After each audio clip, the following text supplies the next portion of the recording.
오늘 우리가 보고 있는 말씀은 시편 124편 말씀입니다. 다윗의 시이죠.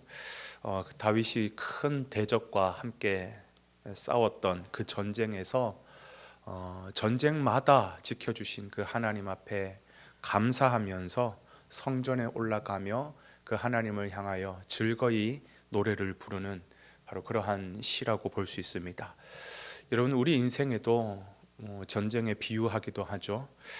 우리 인생을 살다 보면 크고 작은 일들을 만나게 됩니다. 내가 처리할 수 있는 작은 문제들도 물론 일어나겠지만 내가 감당할 수 없는 일들도 반드시 찾아오게 되어 있습니다. 피하고 싶다고 해서 피해지고, 이 정도쯤이야 내가 처리할 수 있다고 해서 처리해지고, 내 인생 내 마음대로 되는 게 아닙니다. 또 인생의 문제라고 하는 것은 이렇게 하나만 넘었다고 해서 끝나는 것이 아니라 첩첩산중이라 그러잖아요. 넘으면 또다시 문제가 생기고, 또 그 산의 문제를 넘으면 또다시 찾아오는 것이고, 인생은 문제의 연속이라고 얘기합니다. 때로는 이 문제가 한꺼번에 밀물처럼 밀고 올 때가 있는 것이죠. 그때는 어떤 사람이라 할지라도, 아무리 능한 장수라 할지라도 그 문제 앞에서 이길 수 있는 재간이 없는 것이죠. 그러나 위기 속에서도 항상 우리 편에 서서 우리를 도와주시고, 도와주시는 정도가 아니라 반드시 승리로 인도하시는 분이 있는데, 그분은 바로 하나님이시죠.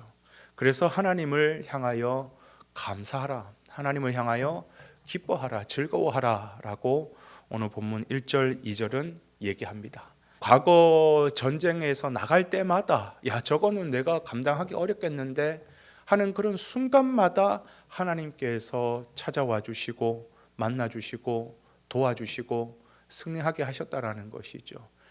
정말 그 하나님이 우리 편이 아니었더라면, 하나님이 저쪽 편이었더라면, 만약에 하나님께서 어느 누구 편도 안 들었고 어느 누구도 도와주지 않았더라면 그야말로 나는 완전히 당할 뻔했는데, 하나님이 나의 편이 되어 주셔서 내가 승리할 수 있었다. 그러니까 과거의 그런 전쟁의 상황을 떠올려 보면 하나님이 정말 감사한 거죠. 하나님이 정말 고마운 거죠. 그러니까 성전에 올라가면서 그 과거의 하나님을 떠올릴 때마다 감사가 나오고 기쁨이 나오는 그 가벼운 발걸음으로 성전에 올라가며 불렀던 노래라는 것입니다. 특별히 오늘 이 본문은 비유를 하고 있는데, 야생에서 맹수들에게 잡아먹히는 그런 연약한 동물들의 비유를 하고 있습니다. 그런데 초식 동물들이나 그런 연약한 동물을 보면 다 잡혀 먹습니까? 그렇지 않아요. 항상 이렇게 보호하는 어미, 자기 부모로부터 벗어나지 않으면 초식 동물이라 할지라도 결코 잡아먹기가 쉽지가 않습니다. 6절 7절 말씀 제가 한번 읽어볼게요. 우리를 내주어 그들의 이에 씹히지 아니하게 하신 여호와를 찬송할지로다. 우리의 영혼이 사냥꾼의 올무에서 벗어난 새같이 되었나니 올무가 끊어짐으로 우리가 벗어났도다. 야생 동물에 비유하고 있는 오늘 이 다윗의 마음, 사실 우리 인생도 진짜 야생이지 않습니까? 강한 자만이 살아남는 곳, 그렇죠? 그리고 약한 자들은 어쩔 수 없이 먹힐 수밖에 없는 그런 적자 생존, 약육강식의 논리가 이루어지는 곳이 이게 바로 야생입니다. 그러나 성경을 보면 우리가 한 가지 깨닫는 것이, 성경에 하나님께서 승리하게 하신 사람들이 다 세상에서 능력과 힘으로 지식으로 다 강자여 가지고 승리했느냐? 그렇지가 않다라는 것입니다.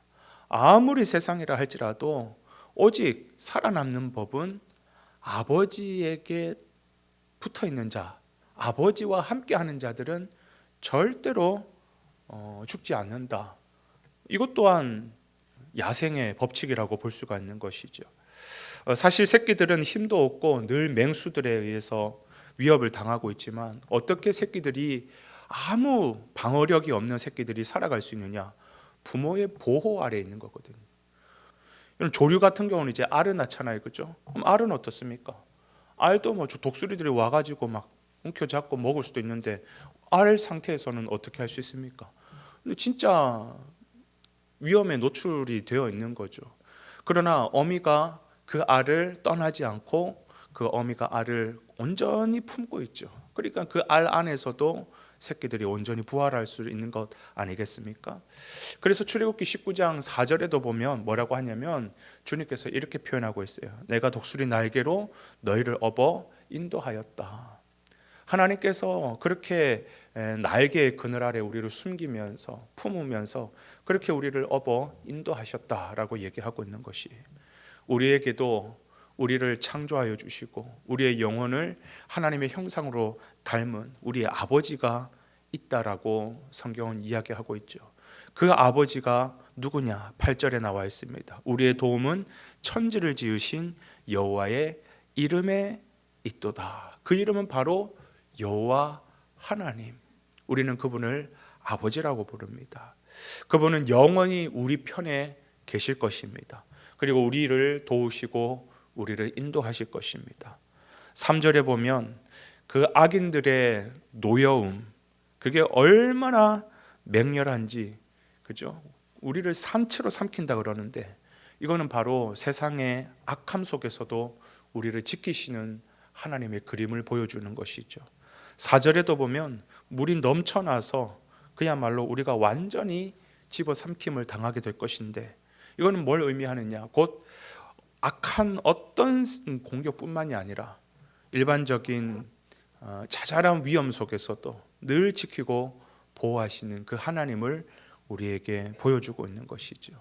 그 아버지를 바라보고 그 아버지를 붙들고 그 아버지를 의지하는 자, 그 아버지께서 반드시 그의 날개 그늘 아래 숨기시고 보호하실 것입니다. 오늘도 우리는 정말 야생이라고 하는 세상 속에 나아가게 될 것입니다. 내가 약하면 세상 사람들은 나를 짓밟고 올라가지 나를 도와주고 나를 배려해 주는 사람은 없습니다. 야, 나는 이런 세상 속에서 어떻게 살아야 될까? 참 많은 생각을 하게 되는 아침이죠. 오늘 출근하기에 앞서서 한번 기도하십시오. 하나님, 이 세상 속에서도 내가 짓밟히지 아니하고 오히려 나는 연약한 사람들을 도와주고 오히려 힘없는 사람들을 도와주지만, 그렇다고 내가 세상 속에서 짓밟히는 것이 아니라 하나님께서 나를 보호하심으로 말미암아 세상 사람들은 이해할 수 없는 그 은혜로, 그 능력으로, 아버지의 능력으로 이 세상에서도 승리하는 그런 귀한 오늘 하루의 삶이 되게 해달라고 기도하며 여러분의 삶의 현장으로 나아가는 귀한 아침 되시기를 주님의 이름으로 축복을 드립니다.